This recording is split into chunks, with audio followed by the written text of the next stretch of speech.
is wrong, but it's coming from the right place in her. And for me, it's always a thing of not, judging a character when you're playing them. But sadly, she thought she was doing the right thing, and she definitely wasn't. But it's more that it really affects, for me, that we were filming over a 5.5-month period in Atlanta, and so I was flying back home in between, and keeping that character on the back burner in between was a really tricky thing to do. It was a very intense place to live. As an Italian, I'm sort of somewhat superstitious. Anyway, so I really try to fight against it, because otherwise it's just a slippery slope. But I think that's the thing, is I'm very impressionable. So once I'm told something, like if you spill the salt, you have to throw it over your shoulder, or don't pass the salt straight, like it seems to have to do with salt. I don't know what that means. There's a lot of superstitions around salt. And then I'll never forget one day when I was filming this TV show called Jet, and our director of photography, Cale Fino, who I've worked with a lot and who knows my face really, really well. At one point he came up because my eye was twitching and it was reading on camera.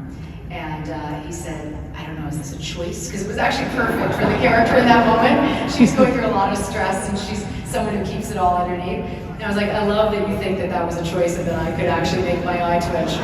That's a great vote of confidence, but no, but he could read it. So that's the point, is the camera sees everything. I'm a huge fan of period pieces, and I did The Buccaneers, which was for the BBC years ago, an Edith Wharton novel. And I always still want to actually revisit that time period of like the 1870s, late 1800s, early 1900s. So that's something that I just would love to do again at a different point in my life. I was 23 when I did it, and it was very life-changing for me, but I know it would be a very different experience now. I don't know, this is a lame answer. I'm gonna just admit that, because there's so many things. I think I never know what I want to do until it comes my way, and then it speaks to me, and then I'm like, I have to do that thing. So I'd be interested to have this question in 10 years, and then see which ones I had actually been sort of gravitated to doing. But yeah, by the end of my life, I hope I die on the stage and get to play, many, many more characters. So there you have it.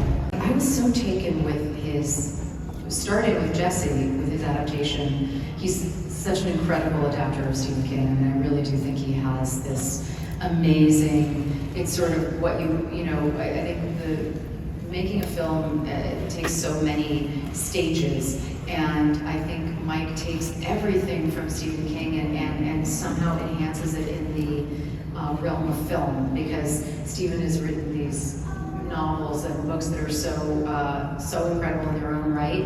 And so you don't want to do the exact thing, but you want to take its essence and bring it to the next medium, and I think Mike is so particularly inspired with that.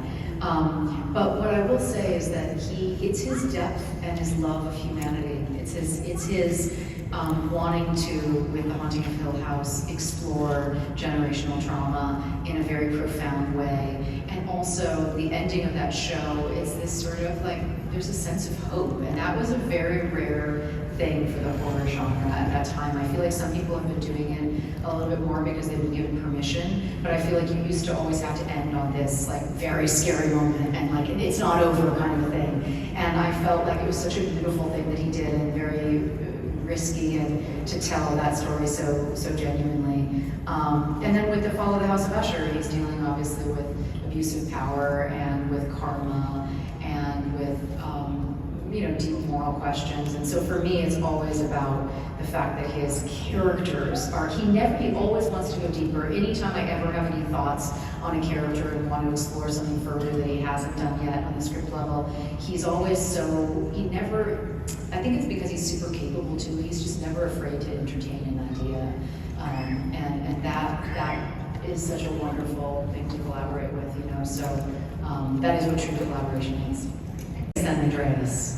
Because I did a huge amount of my own stunts and worked with amazing stunt people as well. But yeah, that one was also because we had chosen a great pair of boots that had heels, but then I had to run on top of like rooftops with gravel and with like the entire big earthquake section that we do all in one shot where I'm running through the hotel or restaurant, and all of that was an unbelievably orchestrated situation. But no, I definitely was hurting by the end of that movie.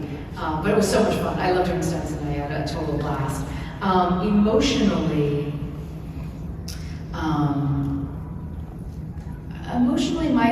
one of the ones at the top of the list for sure I think was Olivia Crane in The Haunting of Hill House, because even Jessie Burlingham, who comes through like such a process, she does gain wisdom and sort of breaks through these barriers that she hasn't been able to. And certainly Verna is a blast to play, so she's sort of in control of a lot of things. But Olivia was a really tough one emotionally. That one, like I said, I did so little prep. Bruce Greenwood and I were rehearsing every night at dinner. We had our scripts out, and we were just, completely absorbed in having to prep this thing incredibly quickly. So I think, in truth, it was about being very present while we were filming. We had a little mini techno crane that would go in a circle around the room. So I would play one Jessie, and then I would play the other Jessie, and then I would play the other Jessie. So it was a really wild, it felt much more like doing a one-act play. We were all, predominantly in one set. The decluffing scene was pretty brutal to do. Not as brutal as it looks, but close. Also, as you know, many of you know at least, the backboard of the bed was a piece from a previous film of Mike Flanagan's, and it's a really cool looking backboard, but I was covered in bruises on my back. So they had been really careful with the handcuffs, and everyone was like so trying to make sure I was okay. And then finally, one day I was like, I just think my back is, and then I looked at it and it was like, completely bruised from that experience. But it was worth every second. So, you have to suffer for your art sometimes. Verna, I got to play so many incarnations of her. Henry Thomas and I lying on that cement floor for many hours while his guts were being cut out was, just like talking about old times, basically reminiscing in between takes, was pretty good. The Lenore scene is the toughest one. I had such a, she's the only person that Verna wishes she didn't have to take. It's not up to Verna, guys. I'm just telling you, she's doing her job.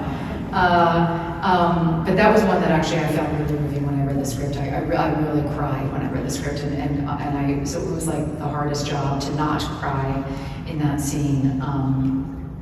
You know, people always ask, like, how do you cry in scenes or whatever? And sometimes it's harder not to, which is interesting. The Mask of the Red Death is really, that whole sequence was crazy because when I'm wearing the mask, they hadn't wanted to be able to see my eyeballs, but it's a very, very dark set, and there were all of these strobing lights, and I'm supposed to be walking, you know, really looking very cool, walking through the crowds, and I could not see literally a thing. I saw like shapes. So basically I had to tell everybody that I was walking through that if I hit them, just push me back and I'll know that I need to go the other direction. So it was a real community effort there.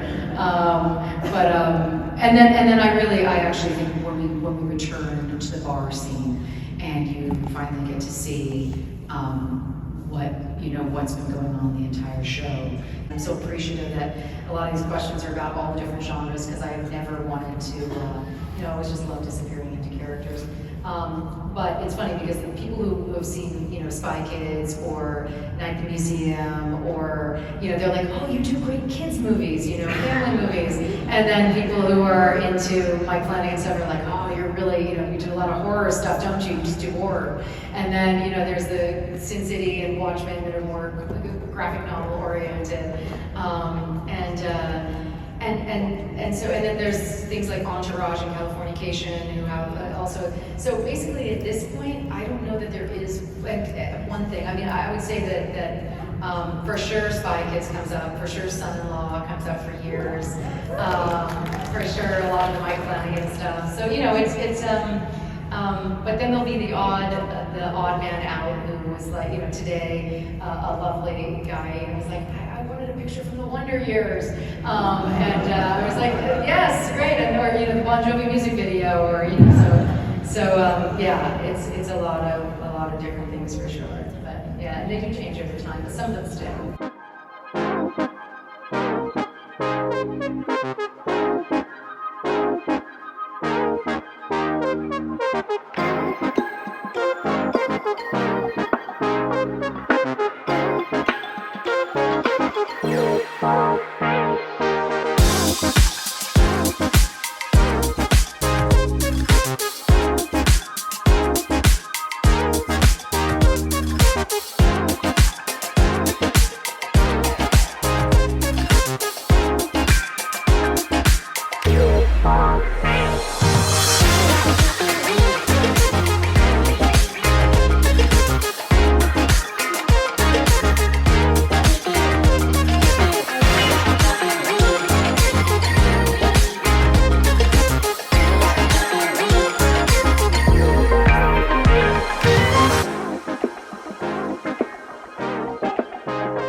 just always want to honor and tip my hat to the great John Hughes. Let's give it up for him.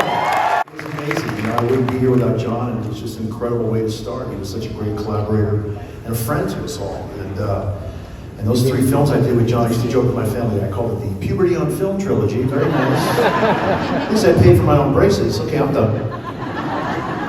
What about you guys, Ali or Molly? What was it like being a young actor back then, back in the 80s? It was fun. I mean, I loved it. I was going to high school when I was doing these films, and whenever I got to do a movie, I got to leave my school, and that was amazing. I mean, I still had to go to school on set. Michael and I were both in high school, so we had school, you know, we would go do a scene in the library, and then, you know, study algebra with our studio teacher, Irene. But it was really fun. It was great making these movies, working with John, working with these people. Yeah, it was a good time. We all felt that with John. He was always accessible. He would often sit underneath the camera, next to the camera. You know, he was rarely at Video Village, you know, where you kind of watch the shot from a monitor. And he was just right there, always with us, and you know, kind of talking you through the take. And I think every performance was a collaboration with him because he was so open, so accessible. And he just cut us loose because the scripts are always great, the scenes were always there and written, I felt. But he was great because he would let us just try stuff. So if you had an idea, because he was so cool, he'd be like, yeah, try that. You go to the set on Breakfast Club, you're a part of it. The crew's part of it, John Hughes is part of it, we're all equal. In St. Elmo's Fire, it was not that way. It was almost as if we were not liked by the director, which is definitely different from, certainly it's different from being liked by the director, but it's different from working with people on the same project. You got the feeling like maybe some actors were working on project A, some actors were working on project B, some actors were working on project C. You don't really notice it until the movie comes out. And Breakfast Club is very consistent. All the scenes are consistent. In St. Elmo's, some are more exciting, some are almost perfunctory, some have no meaning at all. It's interesting because after the work with John, for me it became more of a career. And I think that John just kind of liberated us, and he just, as Judd articulated, it was always a collaboration, always a discussion, he was always open to stuff. So it was just wonderful. But I think I had a similar feeling in the decades since, if I may. I longed for that connection that I had with John, and we all did, you know. I mean, it's just... It seems elemental that we would know we're all on the same team. You wouldn't have to be reminded you're on the same team every day. That's a different kind of working experience. What about your characters? So where would you guys be, do you think, now at this age? What would you be doing? Ali, let's hear from Ali. Yeah. I think Allison would have ended up being a writer, actually. Probably a writer. Thank you. Editor, writer, maybe a professor, something intellectual. Okay. Yeah. Writer. Yeah, I can see that for sure. Yeah. What about you, Molly? I think that Claire probably got married a few times. And then maybe decided she liked women. I don't know. You know, that's one of the great things about this movie is like, you know, it's great that we don't know. And it could be any number of things. And it's sort of like, I feel like it's up to the viewer to really. Do you remember that day? Because Emilio couldn't stop laughing. That was the screw in the door, and the bookcase kept moving. And I got to walking away with the toilet cover. You remember that? Oh yeah. The door's way too heavy, it's not gonna hold. It was just everything with the door was going wrong, and Paul, so funny. I mean, we knew that we were filming something that was unique. There were no sex scenes, no sensational moments. We knew it was basically minors sitting around talking. Was that going to be something that people would want to see? We all read the script. We like the script, but that doesn't necessarily mean it's going to be a good movie. You hope it is, but so we see it. I just know that when we had the screening of it, I was very tense, and I'm going to the men's room to vomit a little bit before the and I think I'm alone in the bathroom, but I'm not. There's someone else there, and I'm like, oh, and it's Emilio also throwing up. So, Ali, you brought such unique energy. What's one thing about her that you really connected with? And that's from Vanessa and from Jackson. Allison, I got to be on the outside with Allison the way I actually felt on the inside all through high school and growing up. And here is a director who is just gonna let me be free and pull all those feelings up. And he was collaborative with the way Allison was gonna look. And I love that I didn't have to speak for half of the movie. Sits well with me.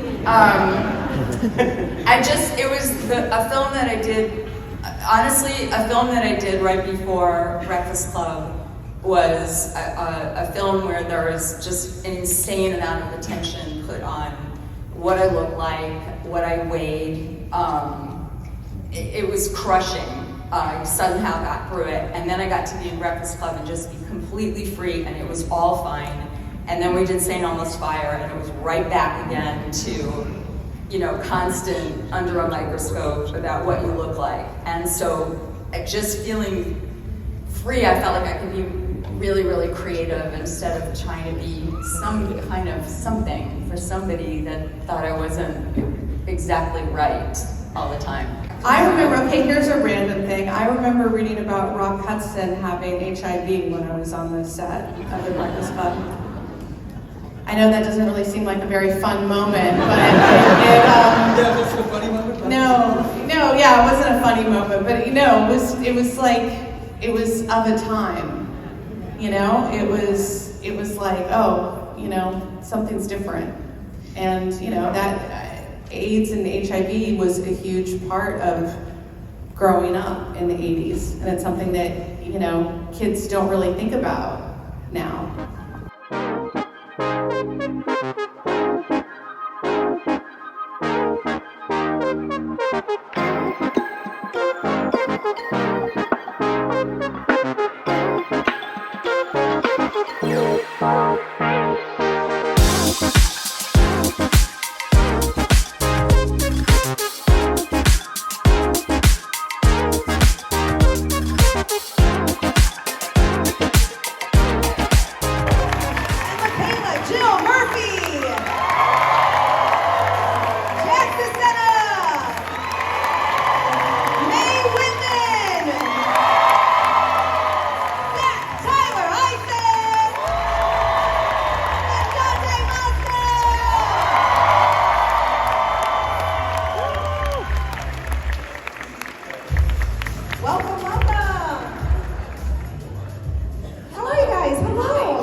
And number 2 is a jasmine tea. Where did this tea come from? Yeah, how did these arrive? Yeah, we're just like drinking them down. Costco. We should have tasted. It came from the store, Dante. I'm so slow. Because me and my uncle have a great tea shop, and no one called us. I like the smell of 2. Are we taking this seriously or not? Because I like number 2. I would like Number 2? detailed tasting notes for Meg. Number 2 is extremely floral. Yes. It tastes like I'm drinking a flower, and I like it a lot. We're celebrating the 20th anniversary of the Avatar.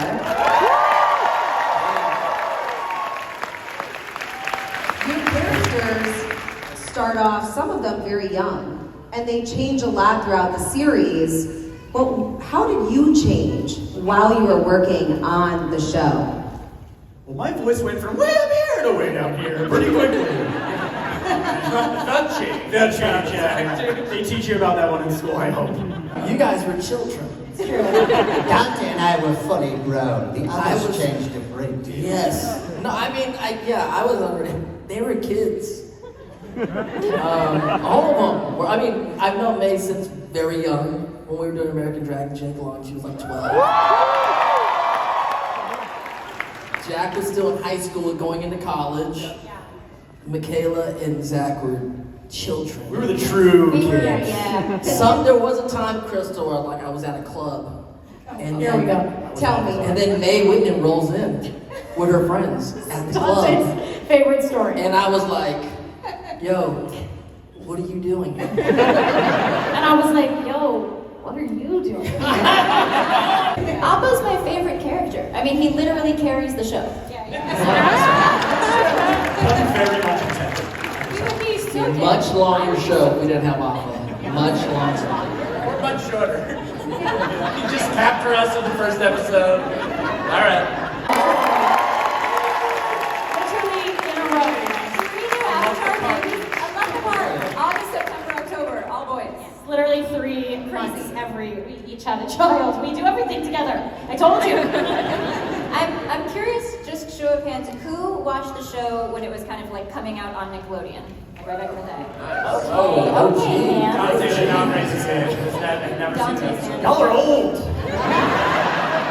That was 20 years ago, you guys. You know what I'm saying? I was in college at the time, and that was when I sort of realized the show was like taking off, was when friends in college were like, hey, this is a kid show that I would never admit that I like. But your show is good. The bloodbending episode was so like meaningful for me because like it's so dark, but I feel like the theme of it was, you know, this concept of like tackling like the complexity of the idea of trying to control people and trying to control outcomes and all of that. It's like, you know, I remember being young and like sort of really being affected by that and really understanding the darkness of that impulse and like when you know, wanting to do that and then doing it and then seeing kind of where it can lead and I don't know, that's just still something I feel like I still carry around with me. Mark Zuko has just been very,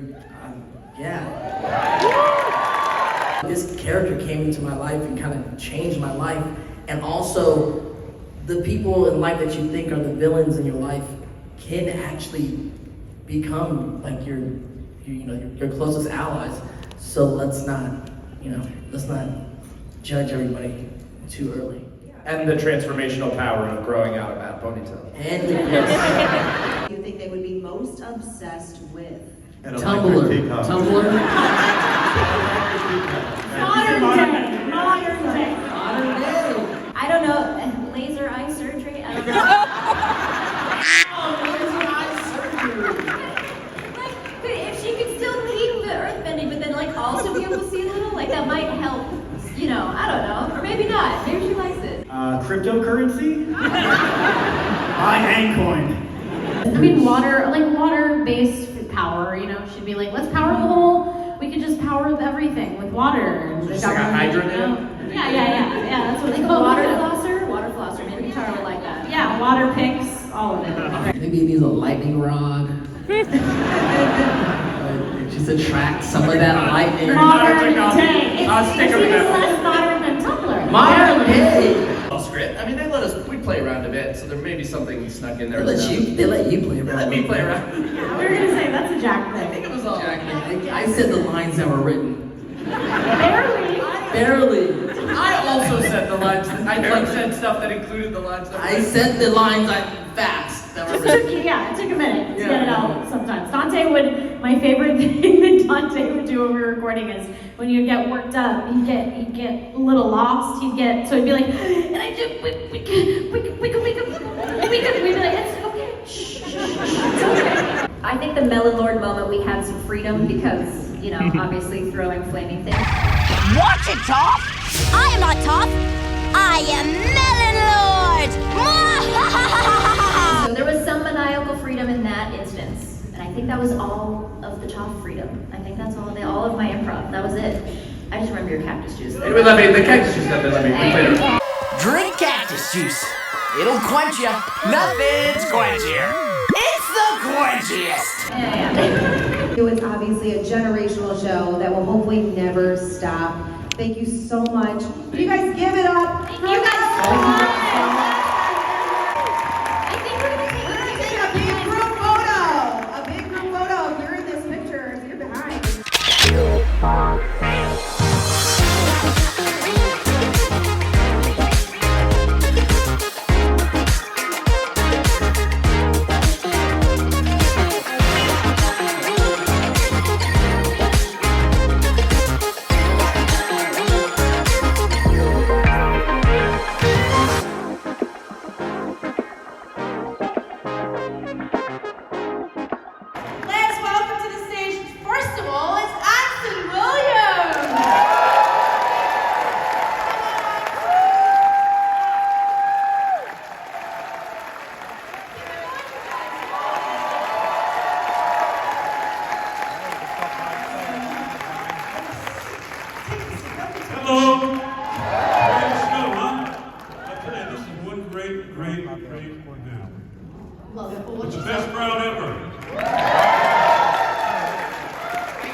Sure. We've got another guest coming, and he will arrive shortly. But we're gonna warm you up. Are his initials RH? I'm not sure, you know, I didn't get the notes, I didn't get the memo. So we're not sure, it could be anyone. When you come to conventions, what is it like meeting the fans after so many decades? Does it still surprise you when you come out and see all this? It's just heartwarming, you know. It's so great, because I mean, we're young guys filming Happy Days, and honestly, the joy I think you all feel from the show, we felt on the set. It was that rarity of a group that really loved each other.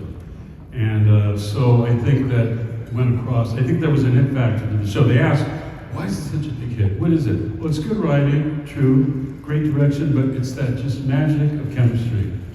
It's just the right people at the right time. And I think combined with a little love and script. And I think our friendship, our love for each other, radiated across the TV screens for everyone watching.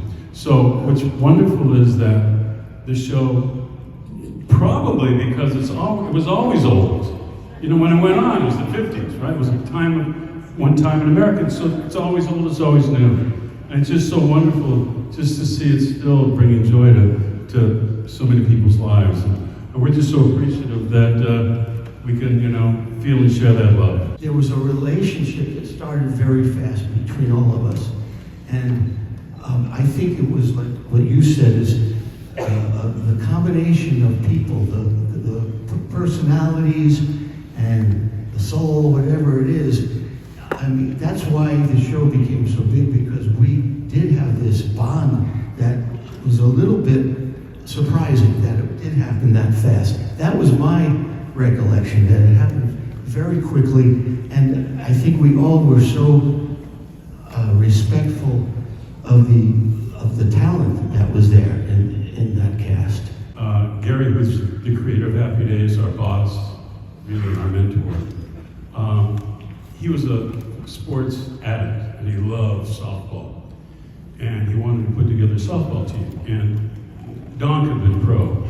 I mean, we had a really good group. The one who didn't play was Henry, but you guys helped him learn to pitch. And he became a very good pitcher.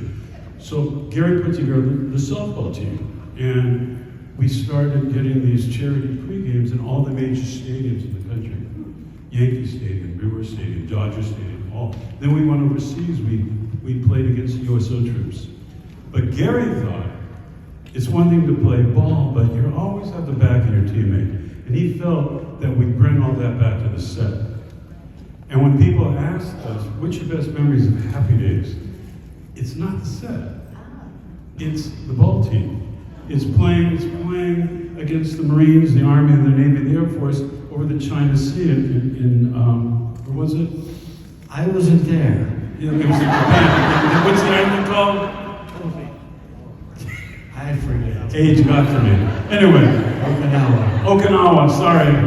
And then we were in the 3rd Infantry Division in Germany and on. But that really bonded us, because we took it so seriously. And if we weren't on stage, we're on ball fields. Ron and his brother Clint taught Henry, they thought maybe, you know, he could move really good, good dancer. They said maybe we could teach him how to pitch.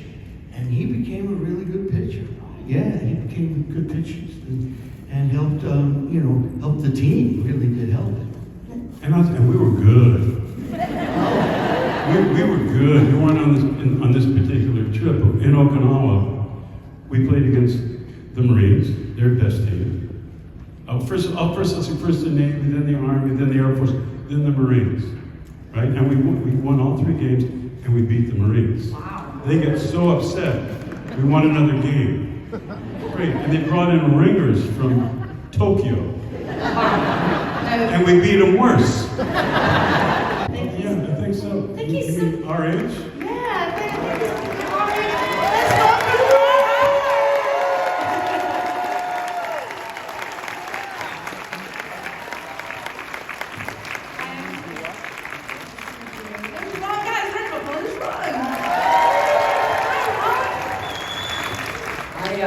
I just want to second the fact we were really good.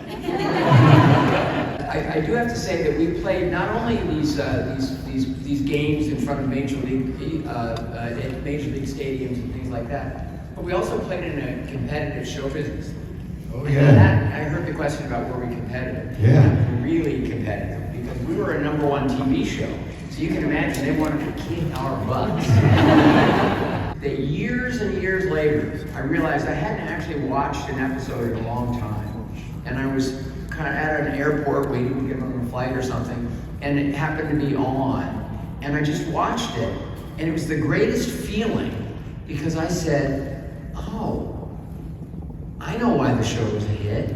It was good. In terms of acting versus singing, is there a preference? Oh God, it's so impossible. People ask me that a lot, and I honestly can't pick. The only thing is, it's not quite apples to apples. So at one period of my career, it was singing at the beginning, then it became acting, and that went on for a long time. But now that I'm singing again, it's like, they're about the same. Almost like being in love. There's a smile on my face for the whole human race. Why, it's almost like being in love. All the music of life seems to be like the bell that is ringing for me. And from the way that I feel when that bell starts to peal, I could swear I was falling. I could swear I was falling. Why, it's almost